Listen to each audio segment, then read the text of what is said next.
સમાચાર એટલે ઝડપ અને ઝડપ એટલે અમે. કવરેજમાં ક્યાંય પાછળ નહીં, હંમેશા એક પગલું આગળ. દેશ દુનિયાના સમાચાર, રાજનીતિ, સમસ્યા, વ્યાપાર, રોજગાર, તમામ સમાચારો પર રહેશે અમારી નજર. ગુજરાતની દરેક ઘટના તમારા ફોનમાં સૌપ્રથમ માત્ર V18 ન્યૂઝ પર. મુન્દ્રામાં સૌ પ્રથમવાર પાવર લિફ્ટિંગ કોમ્પિટિશનનું અદિતિ ફિટનેસ જીમ દ્વારા આયોજન કરવામાં આવ્યું હતું. સ્પોર્ટ એસોસિએશન ઓફ કચ્છના પ્રેસિડેન્ટ ડોક્ટર હરિસિંહ જાડેજાના માર્ગદર્શન હેઠળ આ પાવર લિફ્ટિંગ સ્પર્ધાનું ભવ્ય આયોજન કરવામાં આવ્યું હતું.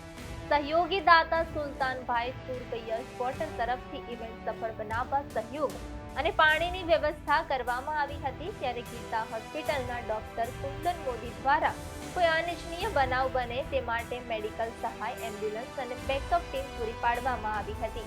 અમદાવાદના જાણીતા સીએ કૈલાસદાન ગઢવી, એડવોકેટ ધર્મેન્દ્રભાઈ જેસર, શિવરાજભાઈ ગઢવી આ કાર્યક્રમમાં હાજરી આપી શોભા વધારી હતી. આ કાર્યક્રમમાં CKM કન્યા શાળામાં આયોજન કરવામાં આવ્યું હતું. સ્પર્ધામાં ગુજરાતના વિવિધ ક્ષેત્રમાંથી 250થી વધુ સ્પર્ધકોએ ભાગ લીધેલ હતો.